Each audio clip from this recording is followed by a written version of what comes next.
is Daily Blast Live. We're talking about what you're talking about. Real, honest, entertaining, live. DBL starts right now. 3, 2. Love a good opening. Welcome to DBL. It's Tuesdays, December 15th. I'm Tori here with Al and Brandon, and the lovely Lindsay joins us from home. Lindsay, how you doing? I'm doing well. How you doing? I'm doing well. I didn't ask the boys, so I feel bad, but I'm glad you're doing well. You guys okay? Oh, we don't want your pity, Howie. Hey, guys. Yeah. What's up, girl? Hey, Lindsay. It's not pity. All right, let's move on to see what seems like a never-ending presidential election is finally over. Or is it? The Electoral College made Biden's victory official yesterday, giving him a majority of votes. Even Russian President Vladimir Putin called to congratulate Biden for his big win. The president-elect accepted the victory in a primetime speech. Let's take a look. You know, respecting the will of the people is at the heart of our democracy, even when we find those results hard to accept. But that's the obligation of those who've taken on a sworn duty to uphold the Constitution. You know, in this battle for the soul of America, democracy prevailed. We, the people, voted. Faith in our institutions held. The integrity of our elections remains intact. And now it's time to turn the page, as we've done throughout our history. So this morning, Senate Majority Leader Mitch McConnell also congratulated Biden on the Senate floor, and Harris, might I add, finally acknowledging that President Trump lost. It took Putin to say it, but we finally got an election over with. I will say this, after all of this pandemic and the worry and all that, our institutions held, our judicial branch held, our legislative branch held. Lindsay, do you feel good about this? Do you think we're going to just move on in the pendulum to another era? I think 37 days after we projected that Joe Biden was the winner, everybody, or the rest of the world, and everybody who needed proof finally has the proof they need, and we can kind of move on. I think if this year wasn't what it was with COVID and all the other things, this would be like crazy and out of line that we waited this long to really, for some people to accept what is true, that Joe Biden had won by several votes, both popular and electoral college. And I think that because we're in what we are in, it doesn't seem as crazy as it should seem. But we all kind of knew this was going to be the outcome. And I'm glad we can just start working on solutions, because we have a lot that's going to be on Joe Biden's plate in just a few weeks. And I really hope that he has some real solutions planned. Hopefully there's some hot tea along with that plate. Okay, let's address that. Thank you. Lindsay's all laughing. He was coughing. I'm sure he's fine, but we just want to address that we heard him coughing a bit. My question to you is, does it take Mitch McConnell for the fringe right to really grasp that it's over? No. Or even Putin? No, I don't think, no. So they still don't think it's over? Oh, have you ever heard of to the death? They're taking this to the grave, B. London. So and I respect that. This is their decision. Like, if this is How what do you you believe. respect that? Because you have to. No, Al, you're not entitled to your own facts. Like, this is the truth. It's just who's president. Do you know You're not where entitled you to live, that. Lindsay? There are people that think Democrats eat babies and drink their blood to stay young. They really think that. Yeah. Wow. So let's start to accept the reality that we're in and not the reality we want, B. London. All right, let's take away the to the death. What about until the concession? There won't be a concession. Why would you think so? There will never be a concession. Oh, okay. There will never. He's run his entire presidency on doubling down and never admitting defeat, and it has worked every single time. Why would he change now when he might be transitioning to a different part of his professional life, his post-presidency life? Why would he then accept a loss? I don't think he knows. I don't think he knows how to lose, and that's how he's run his business. And I don't think he'll change. So write us in. Let us know what you think. And do you now think it's over? Weird Vogue Janet move. Jackson, 92. Bye. That was super weird. Okay. Are y'all worried that your holiday packages won't arrive on time? If so, you're not alone, because there are a number of factors causing major shipping delays, like this nor'easter storm that's threatening 55 million Americans. Next, this year, there are nearly 3 billion packages estimated to be delivered. It's a record-breaking number that is slowing things down. Another complication is that shipping carriers are prioritizing getting the coronavirus vaccine to Americans over holiday gifts. Priorities. Yeah, and on top of that, that's right, both Gifts. UPS. Are you still talking? What'd you say? I said gifts first. Okay, sorry. I didn't want to interrupt you as you interrupted me. And on top of that, both UPS and FedEx are facing a shortage of delivery vans. My UPS guy drove up in a Penske van the other day. No joke. Really? Penske truck. What? The deadline to get, yes, Lindsay, the deadline to get your packages shipped is approaching really quickly, and we want you to give this full screen so you can see it. Now's the time to get those gifts sent out, especially if you don't want to pay an arm and a leg. Lindsay, how are you doing with sending gifts? Are you onlining everything? Are you like going to a post office? Yeah, I'm not doing it. I sent boxes, I promise you guys, and I know that Al's about to clown me, but there were boxes at my parents' house in like October that I'm just like, don't open, because I did not have time for this. I've sent Christmas gifts, went down to UPS, and then they've received them on January 2nd, which is such a disaster, even when we weren't in the middle of a pandemic. Totally. So I just really buy Christmas gifts super early and say, leave the box alone, please, thanks. Albert, response by Albert? I think that's scary. Yeah. That is exactly what a serial killer would do when they know that the FBI is going to catch them, and they're like, all the answers are in the basement, marked don't open until December 25th. Oh, God. That's really weird, Lindsay. It's adult of you, but it's super weird. Brandon, am I right or wrong? I think you're on. I kind of wasn't paying attention just now. I was trying to Brandon's like a guy I just started talking to in the DMV waiting room. He's like, I'm hey, good. what? Yeah, good game last night. Yeah, the Mets were good. Yeah. I do have to say my parents get very upset, and fairly so, if it's not there on time. And some people have families where it's more lax. It's like, yeah, I'll get it when I get it. Your family's not that. No. So it's like if you have to pay for shipping, it's like you better be like, this has to be. What would your mom do if it was late? There's just comments. Some passive-aggressive comments? Okay. Yeah, oh, we didn't get yours. No. I've always been like the last-minute shopper. Remember last year you clowned me because I thought that great gifting would be going to the mall on the 24th, the day of the Christmas Eve, and just going through the clearance rack with your niece and nephews like, hey, what does your mama want for Christmas? Hey, bring a cousin. Hey, what does your parents want for Christmas? What a terrible, to get gifts. Those are the most thoughtful gifts. Plus, you don't have to really overexert yourself because it's like, I want to get them the coffee maker, but the clearance rack is just. How is that the most thoughtful gift that you're on the clearance rack and you won't put in the effort to look beforehand? Because how much money do you want to pay for Christmas? I just want you to know this, Brandon. It's without a doubt. Your nieces and nephews are going to be talking to a psychologist about this in 20 years. Like, my uncle used to make us go on the 24th. Now I have weird gifting things. Exactly. You're scarring them. Don't make them sort through the clearance bin at Marshall's at 5:30 on a Christmas Eve. What is wrong with you? It's for their parents. Brandon, your cheapskate ways are going too far. Yeah, I agree, Lindsay.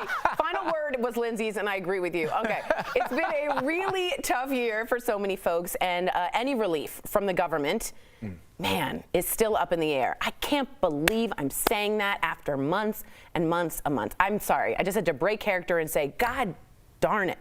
Congressional leaders don't have much time left to get a stimulus package passed this year that millions of Americans desperately need. Speaking of which, we want to talk about this story in the New York Post about a female paramedic in the city. You might have seen this. She turned to creating an OnlyFans account. If you don't know what that is, it's an online show where you can show erotic photos and videos for some extra income, just so she could cover her bills and pay the tax person. Well, now the story got a ton of backlash on both sides. Some are shaming her for taking off her clothes rather than picking up extra shifts, and others were upset the paper seemed to make a scandal out of her personal decisions. Even Congressman AOC commented on it, tweeting, "Leave her alone." The Congresswoman, the actual scandalous headline here is, quote, medics in the United States need 2 jobs to survive. Wow. Huge. Mic drop. Now, since the story came out, the medic has reportedly received more than $33,000 in donations. How dare you question someone who's just trying to put bread on their table? What is it with this fascination we have about kicking people when they're down? I don't understand it. Remember the guy from the Cosby show who was working at Trader Joe's, and everyone was like, "Oh, why is he working there now?" Alvin, like, right? I just don't understand that, because if you think about it, before the pandemic, we were already living in a gig economy where a teacher would have to drive Uber, or people would have to pick up extra shifts as a bartender. And now we're in the middle of a pandemic, and we're making fun of parents and mothers on what they're doing to put food on the table for their kids. And shame on us for having a country like that. Go ahead, Linz. This girl was working as a hostess at a restaurant reportedly as well, according to the Rolling Stone. So it's really annoying to me that we are kicking her when we're down, like Brandon's saying. And the fact that the Post, which they do, wrote this salacious article making it seem like she's so scandalous. When people post things on Instagram for free, probably similar things to what she posted. Amen. Yep. And it's really ridiculous because she's trying to make ends meet. And why don't we pay emergency workers and essential workers enough so they can get by? It's right before Christmas. And she actually got an email from her boss saying, we want to speak to you. We'd like to call you in the office after the Post put up that article. Wow. So really shame on them because they're actual reporters doing stuff like this and just getting her almost fired probably. And her job said they're not going to fire her because now they're under the spotlight. But this is the woman who just wants to probably buy her family Christmas presents, who also is saving lives. And remember, I agree with you guys, but I just want to, I got to come with the other side. A lot of people are going to say if she does have kids now or whatever, those OnlyFans pictures are going to be there forever. So I do think when you put something on video or on photos that are forever on the internet, it is something to think about, and I think she did. So then the question is, how desperate was she to know that she would have these pictures haunting her forever to get this money? If they're going to haunt her forever, our current First Lady has racy photos out there right now. If they're not haunting her, it shouldn't haunt this woman. Very interesting. And also, I say pay our workers more. That is absolutely ridiculous. It is not her worth, what she's doing. Her worth is what is in her heart, and we wish her well this Christmas. Coming up on DBL, why giving someone a chance is sometimes the greatest gift you can give. It's a powerful heart threads you cannot miss. But first, our medical expert, Dr. Coley, joins us with a vaccine update in the fight against the coronavirus. Knowledge is power, people, so stay tuned. We'll be right back.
Welcome back to DBL. On the heels of a landmark day yesterday when Pfizer's COVID-19 vaccine started rolling out, there's still a lot of talk about, we're going to just roll that prompter as we do, Dr. Paolo. Okay, we're just going to go to Dr. Coley. She joins us live. And doctor, before we get into questions, we want to take a minute to pause and just appreciate how momentous a day yesterday really was. How are you feeling about it, Doc? You know, Tori, I have mixed emotions. On the one hand, we crossed 300,000 deaths yesterday, which is obviously a very sobering landmark. But on the other hand, I really feel like breaking out the champagne and the confetti because this is huge. I mean, yesterday is historical. And this was the day that I have been waiting for in the entire pandemic. And I had asked Santa Claus to bring me the vaccine for Christmas, and he delivered it a little bit early this year. And now the only other thing I need is a Mariah Carey Christmas song about the vaccine, and it'll be absolutely perfect. All I want for Pfizer. You were right there, and then you ran out of words. Get to work. You should have fully committed to it. Yeah. Sorry. All right, now, Doc, you're I was excited. hoping they would sing it. Now, Doc, you're excited about the vaccine. I am as well. I think a lot of our viewers are. But are there any behaviors that people should avoid, you know, because they're like, oh, the vaccine's here, so everything's fine? It's a great question. So 3 things to not do now that the vaccine is here. The first is do not rush to your doctor's office, because guess what? For most of the American people, the vaccine is really not going to be a reality until February at the earliest, but more likely April or May. Number 2, do not stop wearing masks, because even though the vaccine may protect you, we don't yet know whether it protects others around you, and you could still transmit the virus to them. And then number 3, don't stop social distancing. We know that social distancing prevents respiratory infections, colds, flu, everything else. And you guys, I think we really have to have a cultural shift. I remember when I was in Tokyo two years ago, I was the weirdo not wearing a mask. Yeah. Everybody else was wearing masks and keeping their distance. So I just think it's a mental hang-up here in our culture. I think it'll change. I hope it'll evolve. I agree with you. Go ahead, Brandon. It's Lindsay's, but I'll go. Thank you. It is? First and foremost, Dr. Coley, thank you to the healthcare workers, and thank you to doctors like you for educating us and walking us through this these last months. But with the new vaccine coming out, are there any major differences between the 2 vaccines? So there are some differences. So, you know, Pfizer got EUA last week. Moderna is up for EUA this Thursday. Essentially, they're pretty much the same in terms of efficacy and the type of vaccine, which is that messenger RNA vaccine. But 2 important differences to be mindful of. Number 1, Pfizer is approved for 16 and above because they had 16-year-olds and 17-year-olds in the trial, whereas Moderna is only 18 and above because they didn't have, you know, those patients in the trial if it does get approved. And then the number 2 difference is that the Pfizer, the way that the dosing schedule is set up and the time it takes to get immunity is about 4 weeks from the first shot, whereas the Moderna vaccine is about 6 weeks. So we have to keep that in mind, as some of us are going to end up getting Pfizer, and hopefully if Moderna gets approved, some of us will end up getting that one. Wow, good to know. Thank you again for being with us. Thank you for, I want to celebrate with Dr. Coley with champagne and confetti too. Didn't that sound good? I'm in. I'm in. Thank you so much, Doctor. We'll be right back.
Has been a challenging year, to say the least. That's why we want to thank you for spending your time with us. For sending us your comments and opinions. Especially when you don't agree with us. That's what this show is about. And it's because of you we're all a family, and we cherish it. From all of us here at DBL, we want to wish you a happy holiday and a healthy new year.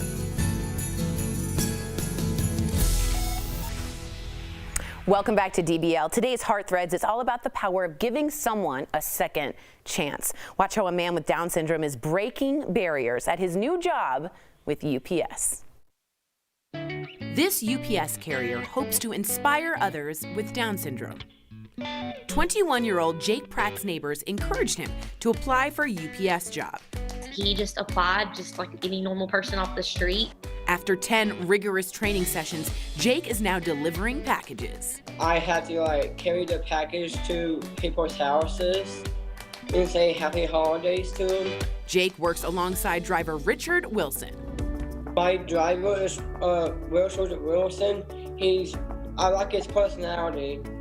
I like hanging out with him. We go to Starbucks together. Jake's sister posted a thank you to UPS, receiving a tremendous response. I didn't really expect it to blow up like that, but like I said, Jake just is so charismatic and he just loves people, and in return, people love Jake. Jake is saving up to buy an engagement ring for his girlfriend, Grace. Jake's parents were once told he'd never live a normal life. But Jake is proving them wrong and inspiring others. I like being a role model to help kids with Down syndrome.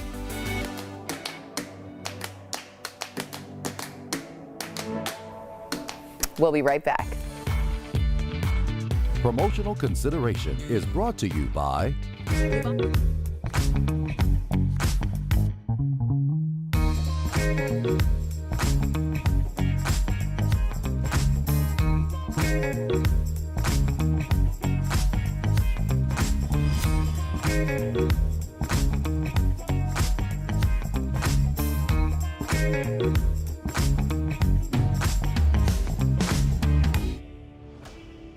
Our Verify team brings you the facts. Several viewers have asked us, now that electors have cast their votes in each state, does Congress have to approve those results? Our sources are Asim Mulji, the legal counsel at Campaign Legal Center, and reports from the Congressional Research Service. Our expert says that the U.S. Code does allow Congress to object to individual electoral votes when they meet on January 6th. For each state, that objection would need to be in writing and signed by at least one senator and one representative. That would lead to a vote in both the House and the Senate. An objection only stands if both chambers vote that it's valid. So it is possible for Congress to change the Electoral College vote, but you need consensus from both chambers, something pretty unlikely with a split Congress. With your Verify, I'm Evan Kozlov.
Welcome back to DBL. One more story before we go. Jeff Bridges, one of my all-time favorite actors, updated his fans on his health battle with lymphoma. The actor posted this photo on Instagram looking relaxed with a newly shaved head and with a new puppy named Monty. Who's a good baby? It's a cute dog. Jeff turned 71 yesterday and said he's feeling good. Jeff has been keeping his fans informed about his treatment since being diagnosed with cancer in October. As always, the dude abides. What do you think? Lindsay, are you a Jeff Bridges fan? The Big Lebowski's like top 10. For sure. And I also love that he's posting his puppy and posting positive vibes about his doctors being awesome, because I always think about people that are struggling with anything, specifically with cancer. And it's such a rough time, and to keep and be positive through that and then hopefully survive that. It's just like an amazing thing to see, and really just kind of a reflective moment as we all watch with our health, to just be grateful and know that there's blessings and happiness in every single moment. It really was inspiring to see him posting that. You really tied this whole conversation together, like the rug in The Big Lebowski. Very well said. Did you like that? I did. I thought it was good. Thank you. We got some comments. Karen from Facebook, I had packages from UPS delivered in a regular SUV. At least they're on top of it. I'm worried, Karen, who that was. And Sean from Facebook says the election is over. It's been over. We who understand our Constitution and how our election process has worked for centuries know that we don't have to respect such incredible nonsense and beliefs in conspiracy theories. I certainly don't and won't. A lot of you feel I don't think they look at them as conspiracy theories, Brandon. I think that they look at them as fact, and just like they're fighting the good fight. At some point, though, what Lindsay said is so interesting is you can't fight alternative facts. At some point in America, we will get back to what I call a bipartisanship era, in which 2 + 2 is 4. And we can walk across the aisles and actually make bills that both of them are on. I don't think we'll be around for that, Tori. I think we will. I think the pendulum's swinging.